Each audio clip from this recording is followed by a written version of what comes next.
This is Harriet Kimmer put to Earth, the show in which we talk about the issues that matter.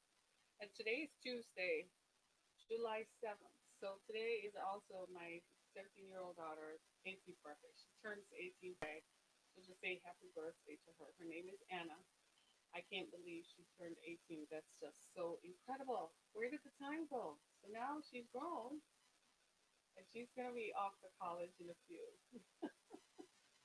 And I feel liberated. I was telling myself last night, I'm done. I'm done. I'm done. I'm done. I'm done. I'm done with this stuff, right? It feels good to be done, right? I missed you too. I missed you too. So I'm done with children now. I'm done with raising children. My youngest, I have two daughters and two children, two daughters, and she's off to college. I am as done as you can be. Wow, that felt liberating to say that. A heat just came over me. But I want to talk about something today. So I'm kind of setting the stage because I have to introduce some levity to this, to talk about this, right? And because this is a serious thing. We have a serious question and a serious case of violence against women in America. And we all know that. And it's kind of shocking because as an industrialized country, we are the only industrialized country in the world that has such a high record of violence against women. In fact, in our country, 92% of women who are killed by someone they know. We have the highest percentages of female homicide in the world of industrialized nations. So when they sit down at the G7, these are not the issues they talk about. When they sit down at the G7, they talk about issues that men relate to: trade and money, money and power, money and power. Who's shifting the balance of power? Who should be welcome into the G7? Who shouldn't be? That's what they talk about. They don't talk about the issues that we women seem to care about. And one of them is homicide against women. And it's one of the reasons why women like myself advocate for stricter gun laws. And I know everybody's going to get uptight about their Second Amendment rights. Please keep in mind that we all have Second Amendment rights, so it's not exclusive just to some of us. It's all of us. We all have it. Some of us just choose not to have it. The real issue that I want you, my audience, to help me with is to highlight that when women are in situations and in relationships that have a propensity for violence or a potential for violence, they're most likely harmed. Do you want to know what that statistic is? It's 94%. So a woman in a relationship that has a potential for violence, 94% of the time, she is harmed by that violence. Now, where does guns come in? Well, the statistics are again that 96% of women who are harmed by gun violence, and typically by someone they knew. So today we're going to talk about Vanessa Guillen. And can I just have a moment of transparency here where I said I didn't want to touch the story from April. I didn't want to touch it because it resonates too deeply with me. I looked at the young woman's face from she was missing and I knew she was gone. And I didn't want to touch it because it's a painful reminder of my past. In my book Through the Fire, I wrote about how I lived with an abusive man whom I was married to and who beat me within an inch of my life. And but for the grace of God, I could have been missing. My family in Detroit and in Maryland and in Florida and in other parts of the country could have read about me being missing, but for the grace of God. Do you see what I mean? So I didn't want to touch the story because it was too deeply personal.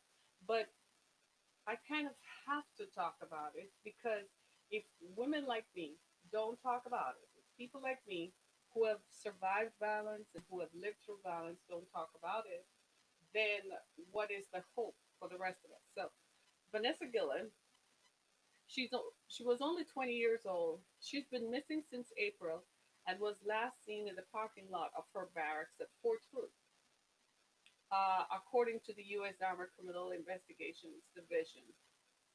Her remains were found on June 30th. She was bludgeoned to death with a hammer in the armory room where she worked. Her body was transported from the military installation by her killer.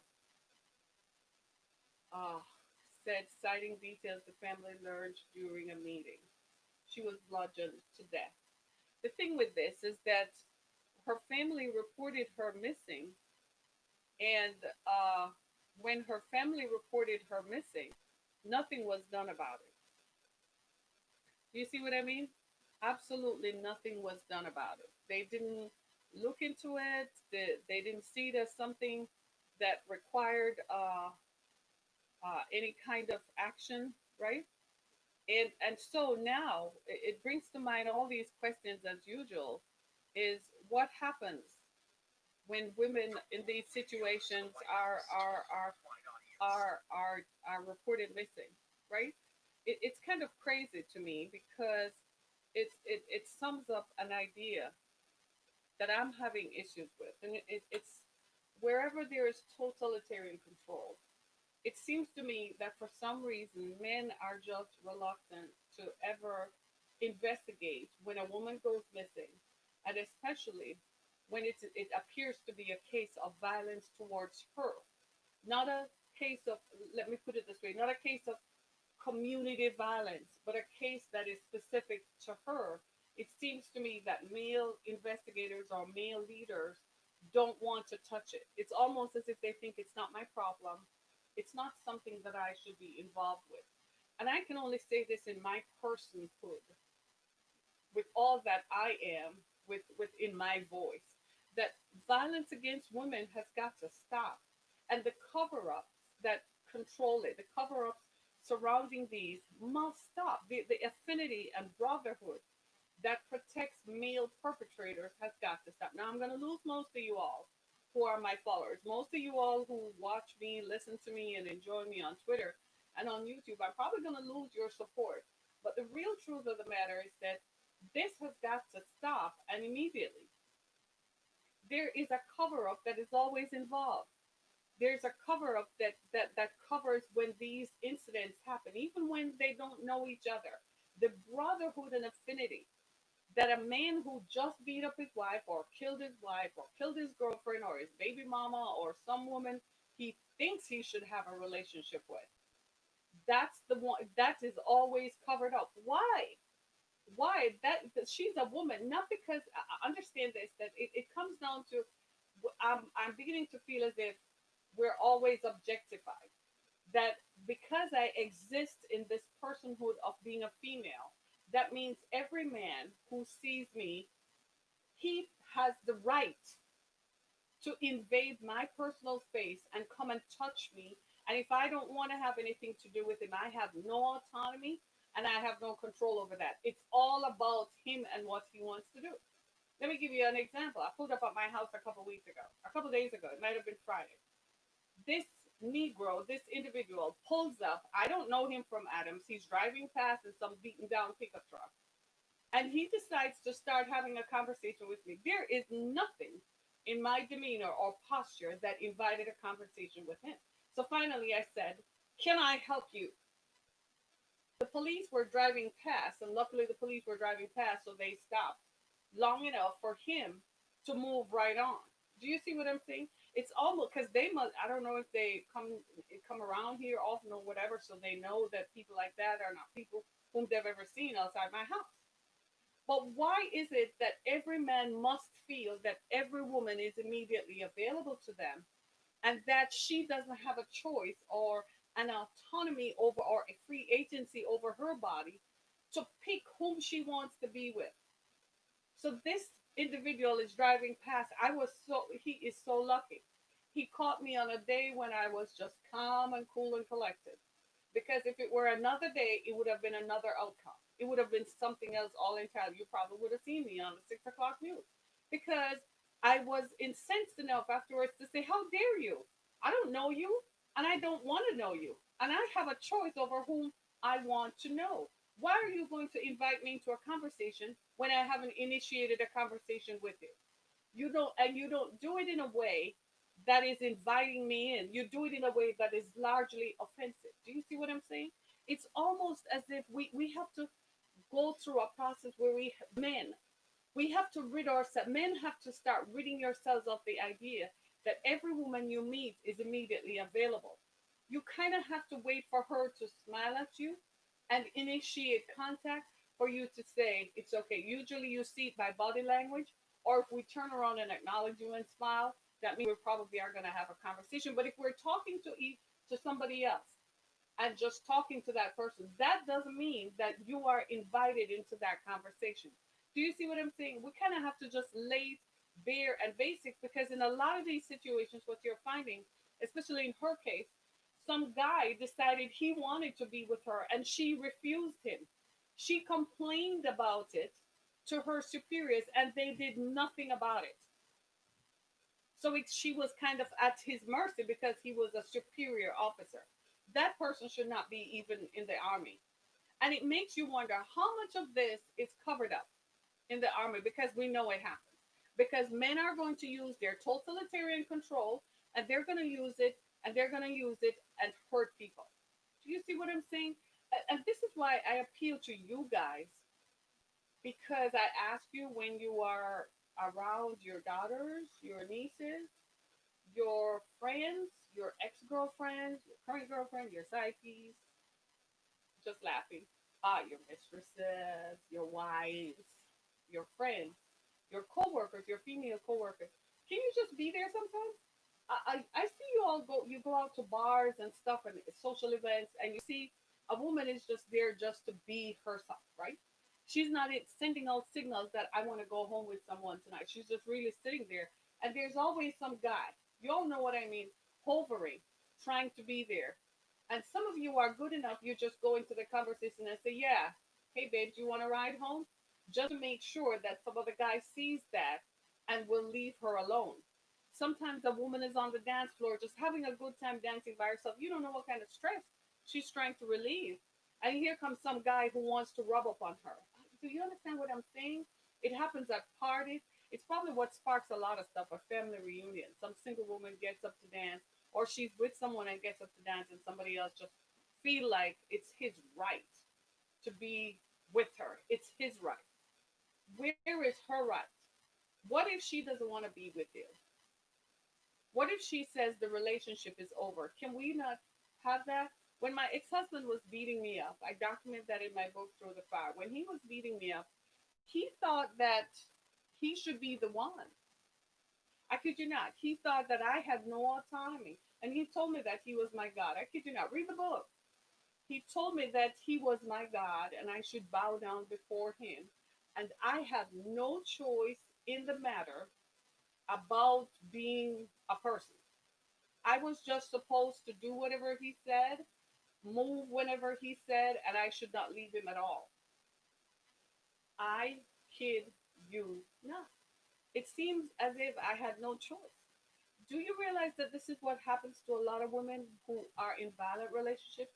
And let me just say this. I know you guys are out there and you're like, well, you guys, you girls kind of just end up with the wrong dude. Yeah, we do.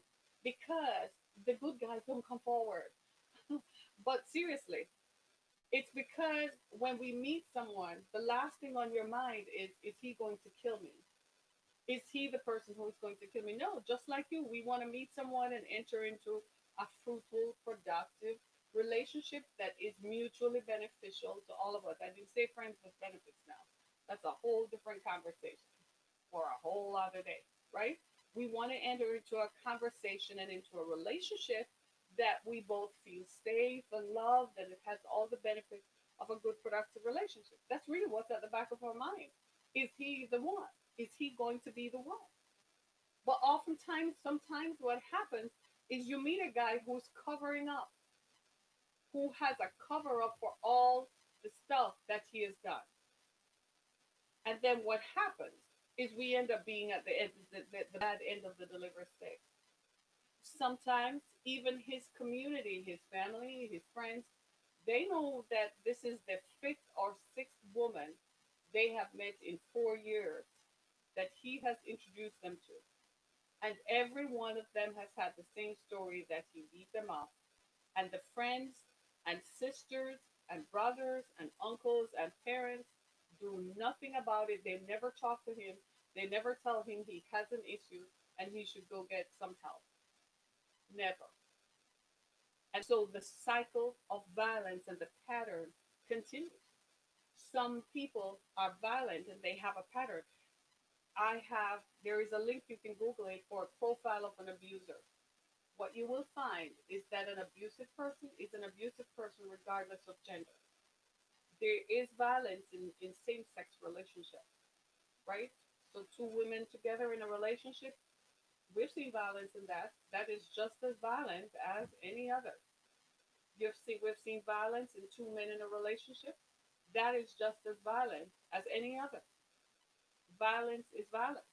And wherever violence happens, typically a woman is the loser.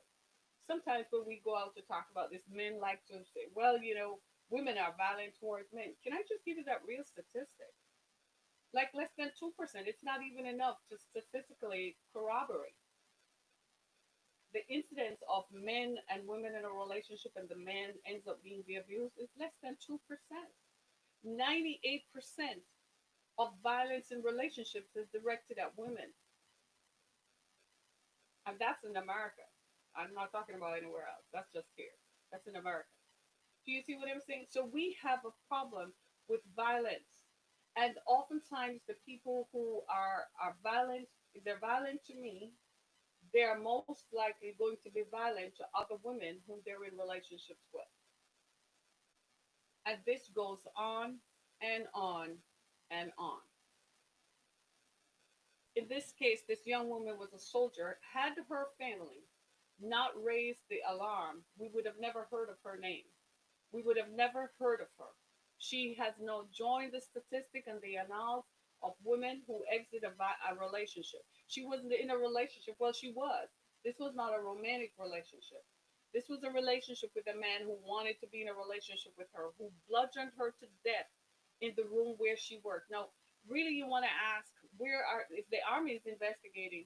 I imagine they have cameras, so there's photographic and video evidence and documentation of how he transported her body and took her off the base at Fort Hood. There's just something about that Fort Hood base, though. I mean, it just seems that they always have violence down there. They probably need to go exonerated or something or exorcised.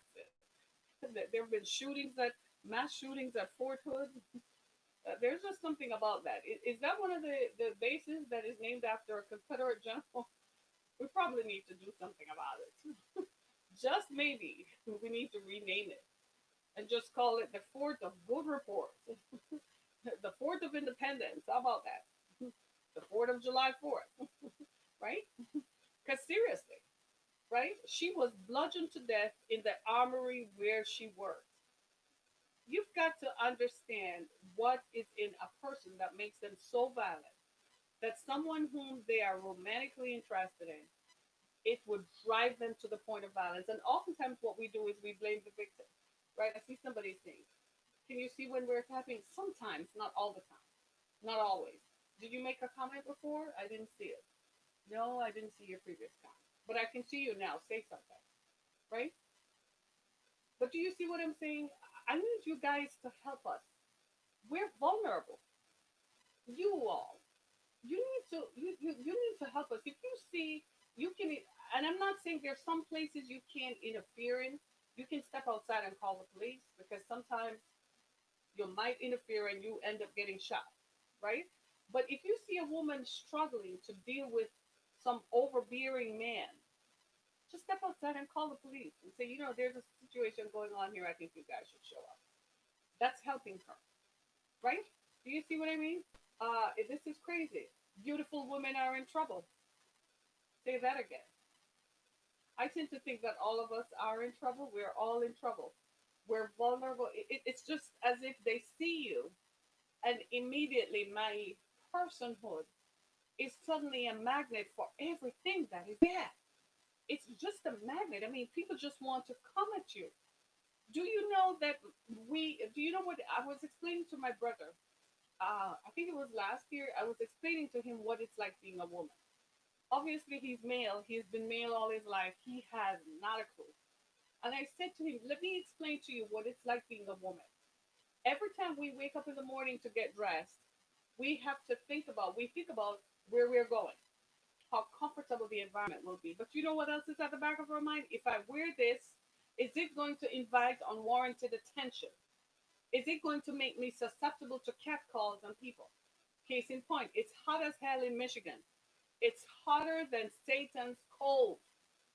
It's so hot that you can fry an egg on the sidewalk. Michigan, who just recently emerged out of a cold spell.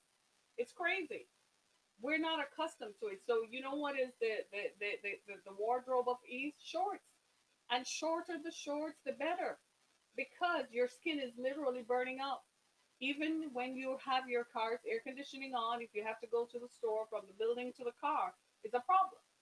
Yesterday, I'm just case in point. I am wearing shorts and a tank top because it's what? Easy. Do you really think I'm going to step out in the public with short shorts on? Hell no. I put something on around my waist just so what? I will not attract unnecessary attention. Is it fair to me? No. You know what I really wanted to do? Just wear shorts. It is hot. But I know that as a woman, if I walk out like that, I'm going to receive my fair share of negative attention. I don't like it, and I don't want people coming in my face because it threatens my sense of personal safety. Hello, somebody. But do people stop to take this into account when they're approaching women? No. All they're thinking about is their own gratification. I'm grateful to you for acknowledging that. So I make sure that I'm covered. Why should I, in the middle of a heat wave in Michigan? We're on like day 5 of a heat wave in Michigan. Why should I have to go to those extremes? And every woman does this over and over again. Now, I'm wearing a tank top, but that's because I have a shield between you and I. The shield is the anonymity of the internet, it's the camera. So you can't see me or touch me. But if I were to appear in front of you, definitely not. We've got to stop this objectification of a woman's body and listen to the message and not necessarily view the messenger. Do you see what I mean? Sometimes a woman just wants to be a woman. This young lady was bludgeoned to death. Is it fair to her? It definitely is not. She just wants to be a person. Why can't she just be a person? Why does it have to be about what they want, right? Why does it have to be about what they want it to be? Why does it have to be that? Why couldn't it just be her? And why couldn't the man who was her superior, I'm not going to name him, leave her alone? The question really is, what is the army going to do about it? She's already dead. Was this preventable? I imagine they have sexual harassment laws. I imagine they have sexual harassment protocols and good bad contact between superior and subordinate, right? But where was that reporting mechanism when she first reported that this man was harassing her?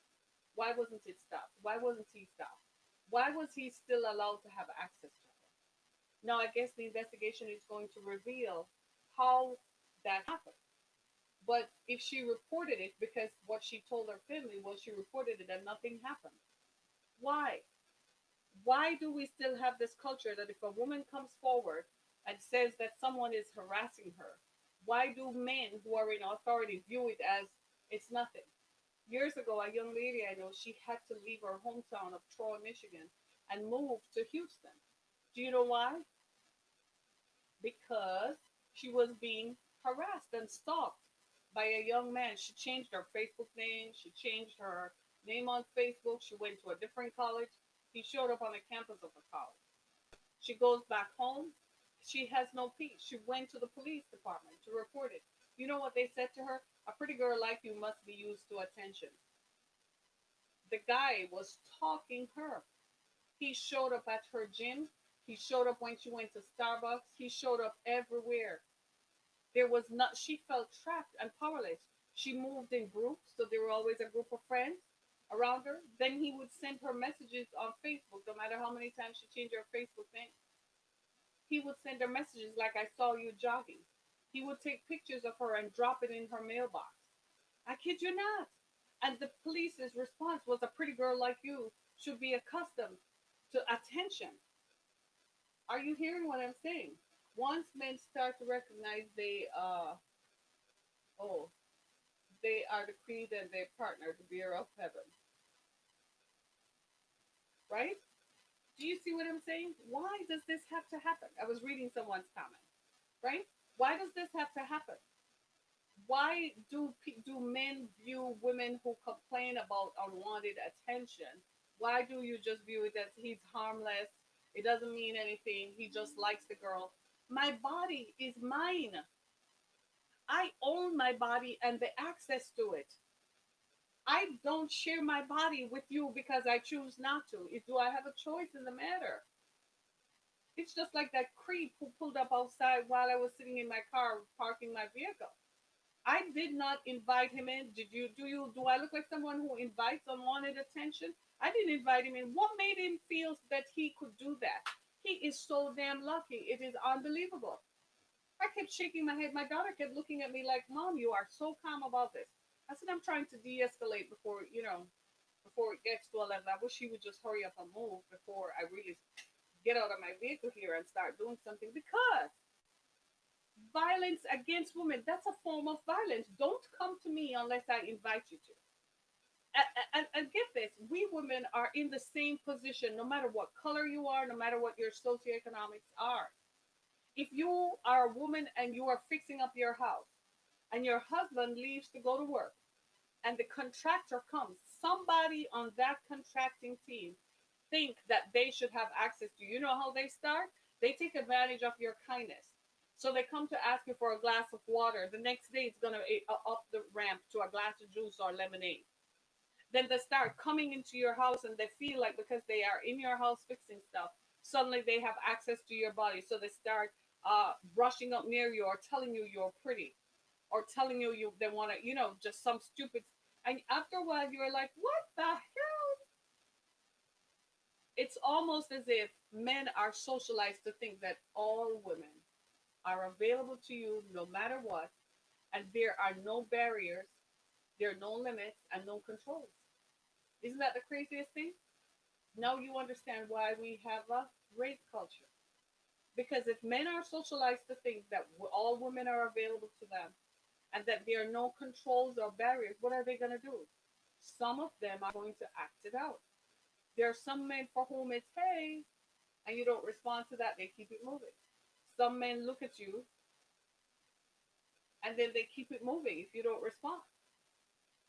Some say hi, and if you don't respond, they keep it moving. And then there are some who have a thing in their heads. They've lost their mental awareness that they think just by you existing is an invitation. It's dangerous. That's what contributes to the rape culture. That's what contributes to violence against women, especially these random acts of violence. Now, in an intimate partner situation, that's a different dynamic that is powered by power and control. In much the same way that dynamic extends to rape, because rape is about power and control. It's I am going to show her that I am in charge of her body and she's going to do what I say because I'm in control. That's what rape is about. Violence against women is about power and control. Has it always existed? Yes, but we never had the voice or the power of the voice to speak up. It took centuries for us to develop this voice, to speak up, and to have the support of some men. There are men who support our movements, not because they're gay, not because they're this or they're that. They're just men who think it's wrong to impose your will on a woman. I remember years ago when the current president was running. You remember when the video emerged of him saying he grabbed women by the feet and the furor that created amongst men. They were like, "There's nothing wrong with that. He's just a man." I remember asking my boyfriend at the time. I said, "Would you like it if a man, some random Jew, just felt like he could do that?" And he said, "No, I wouldn't like that. I'd probably be strapped up." I said, "But that is exactly the point." I said, "That's exactly the point." Do you know I was on a radio show as a guest with a popular radio host here at the time? And when I objected to it, that it was objectification of women, the guy threw me off his radio show. He never invited me back. because I objected to it. He said he didn't see anything wrong with it and he thinks it was okay, and he threw me off.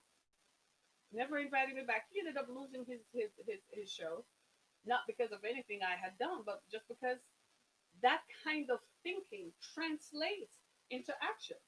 If you think that women are beneath you and therefore are objects for you to control and mystery, that kind of thinking eventually is going to translate and manifest as actions against women. And one day you're going to piss the wrong woman off and you're going to find yourself fired or out of a job or out of something. Because we need, as a society, to become conscious that women are not sexual tools and ploys. That's not the reason why we exist. And if we are sexual tools and ploys, it's for the men we choose to be with. It's for whom we choose to be with. So you, as an individual, you see some chick and you like her. You like how she looks and so on. It's up to you to go initiate a conversation with her in a manner that she will find non-threatening. And it's up to her to accept it. If she chooses not to, just walk away. There are plenty of fishes in the sea. But for the love of God, don't go hunting her, stalking her. I kid you not. One of these days, I'm going to move back into a gated community. I'm telling you the honest truth. I'm just telling you. The more barriers you have between you and them is the less likely. Sometimes when I go out, I tell my children, I'm like, you go out in the store. I don't want to go have to deal with this today. Because it's almost as if a woman's body is a feeding tree. It's a mechanism. We're not a person with a head. We're not someone's wife, someone's sister, someone's mother, someone's aunt, someone's best friend, someone's advisor, someone's mentor. We're just two breasts and a vagina. That's what we're reduced to. Two breasts and a vagina. And all that that is to provide glory to some dude who thinks that that's all that that is. I kid you not. If I ever run into that creep again, I doubt he will come back around here. But if I ever run into him again, I swear to God, because I was so offended, I had my daughter with me. You're objectifying me and objectifying my daughter. How dare you disrespect me? And I don't set myself up to be disrespected. This young woman is dead. She's never coming back. Her family, her sister, her mom, all of her community are going to mourn her forever. Why did she have to die? After she reported the incidents to her superiors, why does the government, why does the army keep shutting down these things? Why does men in power continue to exercise power over women? You do not have autonomy over women's bodies. It's not automatically. It's not automatic. You must engage her and ask her permission. Can you guys teach that to your sons and your nephews? Can you tell them that? Instead of telling them they're to have cat calls at women. Instead of telling them that it's okay for them to just look at a woman and just tell her she can come. Can you teach him how to approach a woman? Can you teach him to? It starts by you teaching him how to respect his mom. And a lot of you are going to be like, well, I respect my mom. Do you? If you respect your mother, how are you making fun of another female's body? How are you looking at another woman's body as if she's two breasts and a vagina? Your mother is a girl. You came out of a woman's body. I don't care if they went and did a sex change. If they didn't have a uterus, they couldn't have made it. Hello, somebody. Do you see what I'm saying? We got to bring this into context now. And we got to understand what is going on in our conversations around the pit fire and the bonfires and around the tables in our homes and the bars where men sit down and pour all their angst out in a glass of liquor and blame women for their own shortcomings. You got divorced, but you don't tell your barmaids and your homies that the reason you got divorced is because your wife caught you cheating. She saw a text message or she smelled something on you or you're not coming home. You sit there and you mope and talk about how you're a good provider. But did you tell the backstory that they caught you with cheating and they saw lipstick on your collar and lipstick on your penis? that you gave her a venereal disease and she decided to have some issue with it. So you sit down and then you come up with this blanket idea that women are, and so you're going to treat women as if. But you don't talk about your own culpability in the matter. That you have your unresolved issues that you never went to therapy for, and your excuse is to slap somebody around. You slap the woman around you're with. You yell and you scream at her as if she's not a human being with feelings. But you sit there in a bar pouring out your feelings to your homies. You sit at a card game and you talk about women like they're nothing. We're seeing that with Jeffrey Epstein. Jeffrey Epstein made billions of dollars selling women's bodies, selling young girls' bodies. He got paid, well paid, by very wealthy men who had everything to lose simply because young women's bodies were just a vagina, two breasts and a vagina for a man to enter in and have his pleasure. He did not care one stock about how those people would feel when they grew up. All they cared about was what? Having sex. Are you hearing me? They cared only about their own pleasure. And this is why we're having the issues in our community and in our society that we're seeing. Jeffrey Epstein was unchecked. He did whatever he could. He did it without fear. He was protected. He paid off everybody because these people apparently had a lot to lose. Some of the most well-connected politicians of our time were his clients, businessmen and leaders of industry. What leaders? Whom they were leading. Are you seeing what I'm saying? So if they're doing that, what's Joe Blow out here supposed to think? He thinks it's okay for him to see some woman driving down the street, pulled up to tell her he would like to have a conversation with her.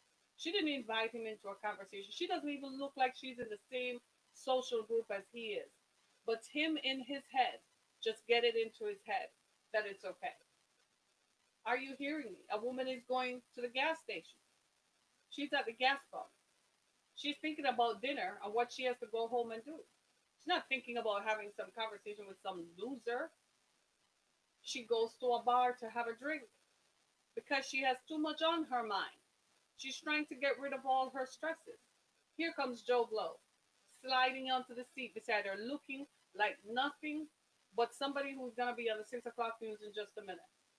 Here you are at work, trying to work to take care of your bills, your expenses, your life.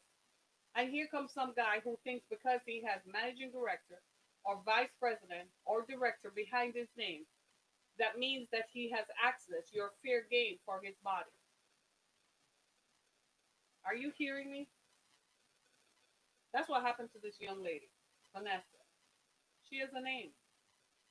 Some guy who was her superior felt that he had access to her body.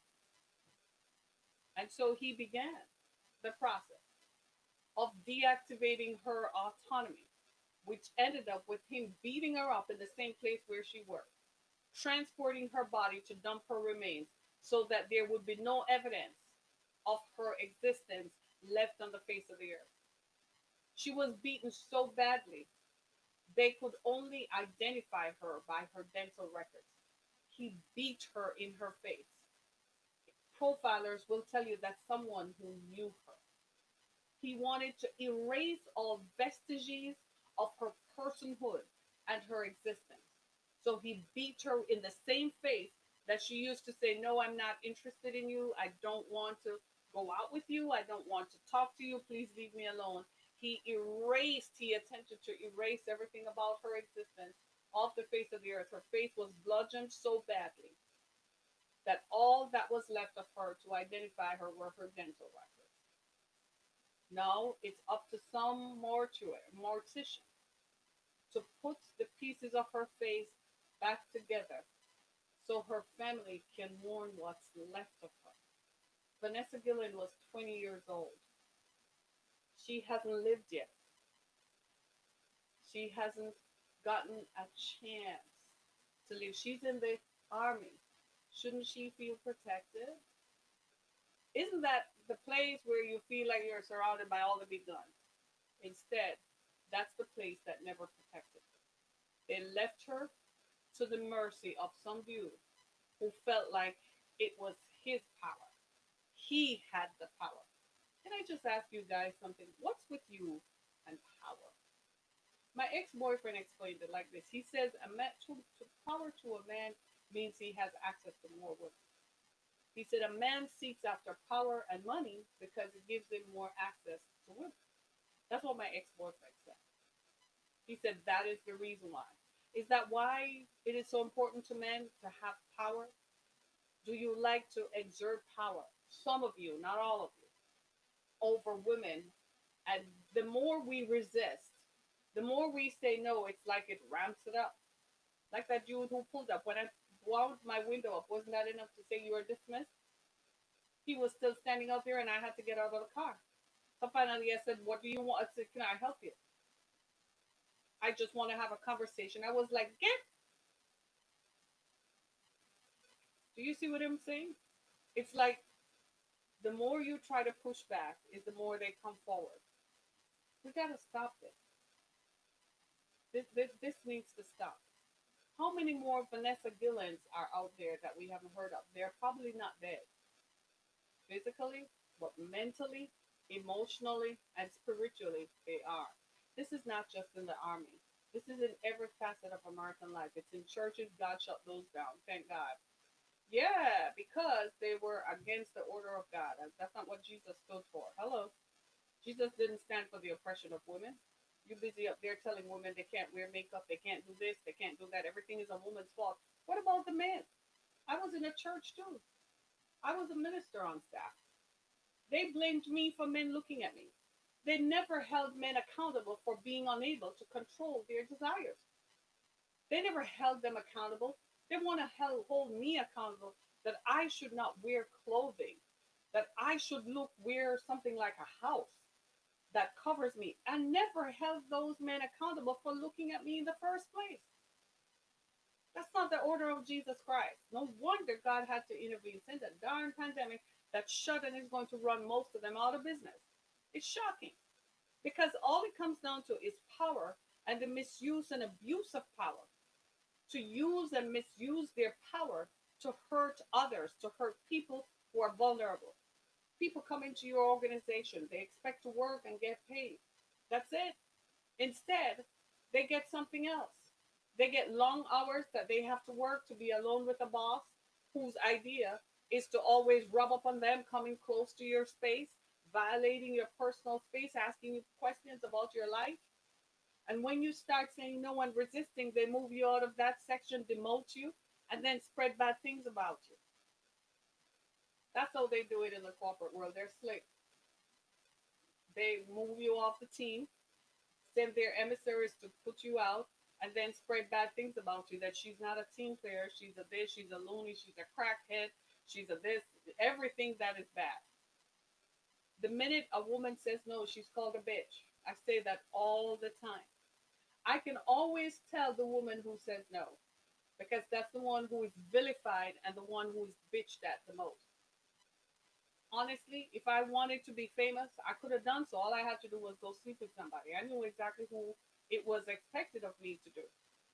When I didn't, I was called every name in the book, ostracized, vilified, pushed out because I didn't want to. I felt like it was my body. I should have some autonomy. I don't believe that that's my way of climbing the ladder. So you get vilified. So they talk about you. And they say that one, she has too much mouth. And she won't get anywhere because she has too much mouth. Hello. Y'all know me by now. I'm going to tell the truth and nothing but the truth. So help me God. I could have gone further if I had played the game. You know what was the game? Sleep with whoever wanted to sleep with me who was in power in whatever field it was. When I didn't, I got called names. She's a bitch. They couldn't say the W word, but they did call me bitch. She has a mouth on her. Don't talk to her. She's feisty. She has a mouth. Why? Because I tell you don't touch me, or I tell you I'm not interested in being with you, or I tell you don't take a photograph of my daughter on your phone and then tell her to give you her number. Don't do that. That's what you call being feisty? Then I'm going to be feisty every day of the week. Because as long as I live, you're not going to take advantage of me or my children or any woman who comes and complains to me. I'm going to shut you down because this has to stop. Because, see, I have learned that once you don't say no, and once you start saying no, you know what happens next? It becomes an exchange and an interchange. The more you push is the more they push. They seek to overpower you. And when they can't, they rape you. And then when you talk about it, they beat you up. Your body ends up in the Detroit River. And if they can't somehow kill you off and send you into the river, or the bottom of a river, or the bottom of a lake floating, then they kill your career, or they bludgeon you to death in the armory at Fort Hood. That's what happens when women say no. In a lot of ways, I don't always agree with everything about the Me Too movement, but in a lot of ways, I see what it is seeking to address is to unearth the system of power that empowers people to take advantage of vulnerable people. In a way, I see it and I agree with that because as long as they continue to have their power base, they'll always feel like they can grab women by the hello somebody. As long as they feel like they have the power base, you are nothing. They will call women a B and a W every day. As long as they feel like they have the power base, they're going to grab you by the and they're going to and they're gonna stop until they bludgeon you to death. Whether they use that actual bludgeon to bludgeon you, or whether they bludgeon your name or your career or your reputation, just because you say no to their bullshit, they're gonna do it anyway. Come on now. It is what it is. I said no. They walked out and left me because I said no to their bullshit. I was called all kinds of names. She's a this, she's feisty, she's this, she's a this, she's just a bitch, she's just a bitch, she's just a. Why? Because I said no to the BS. As long as a woman says no, she's going to be called a bitch. Ladies, if that's what it's going to take for less of us to die, for less of us to end up on a slab where a medical examiner has to determine the details of our death because we didn't live to tell the story, if that's what it's going to take, then you know what? We're going to stand up today, whether we stand up under a Me Too flag or whether we stand up by ourselves, but stand up we shall. So I am saying to you guys, if you can be over your daughters, your nieces, and tell your son, teach them how to interact with women. Tell them, tell them that it's not okay. When a woman says no, walk away. There are 7 billion people on the planet. One says no, keep it moving. You don't have to use your position of power. Ladies and gentlemen, especially you guys, watch the society. The tide has turned. We're no longer in the Confederacy. Look at what is going on. Jeffrey Epstein did it and thought he was so arrogant. He was above the law. He knew everybody. Nothing could ever happen to him. He's dead in a New York State jail cell. That's where he was killed. Watch, the society has changed. Harvey Weinstein was a powerful mogul in Hollywood. Nothing happened. Not a deal was made that he was not a part of. Where is his ass today? Broken and shunned aside. Matt Lauer thought that he thought he was it at NBC News. He raped the wrong girl on the wrong day. And where is he now? That day and time when it was all consuming power, that day and time is gone. They're going to find this dude. And even though Vanessa might not live to see what happens, her family will have justice. And the thing about her vulnerability, what makes her especially vulnerable is the color of her skin. She's black. She's a woman of color. She's brown. She's a woman of color. And because of that, that makes her especially vulnerable. Do you see what I'm saying? White women will enter into these situations. They won't emerge killed all the time. They are just as scarred, just as wounded, but at least they live to tell the story. And there's so many women now. This is why the media focuses on a white woman who's killed by an intimate partner because it's unusual. They make it sound like it's unusual. Black women and brown women get killed by intimate partners, and it does not make the 6 o'clock news. It doesn't make the news. We've got to change how we interact with women. We've got to change that. Get my book Through the Fire. I am here today because I live to tell the story, not because of me, but because there's a God in heaven who thought it was okay to save my life. And I determined after that that if I can stop this, if I can save one woman, then I'm going to do everything that I can to do that. So get my book Through the Fire. It's available on Amazon.com and BarnesandNoble.com. I so appreciate you taking time out this morning to hear my story. Vanessa Guillen stories on CNN.com. Guillen. Just put it in Google. You'll see the story about her. Come on, work with me. Work with me here. I implore you, work with me. We got to stop violence against women. We got to stop it. My name is Harriet Kimmick. Thank you so much for being a part of my experience this morning. Go to my website, harrietkimmick.com, as well as get my book, Through the Fire, available on Amazon.com, BarnesandNoble.com, and wherever books are sold. You can download the Kindle edition, the electronic edition, or you can get the hard copy mailed out to you. And for more information, go to my website, harrietkimmick.com, as well as listen to my podcast on iHeartRadio, Spotify, Apple Podcasts, Google Podcasts, and wherever your favorite podcast platform is. Thank you so much to my audience on Block Talk Radio and to all of you on Twitter and to those of you who continue to listen to us through Anchor FM and Spotify and Apple Podcasts. Thank you so much, everybody. It's Tuesday. Be blessed. Thank you.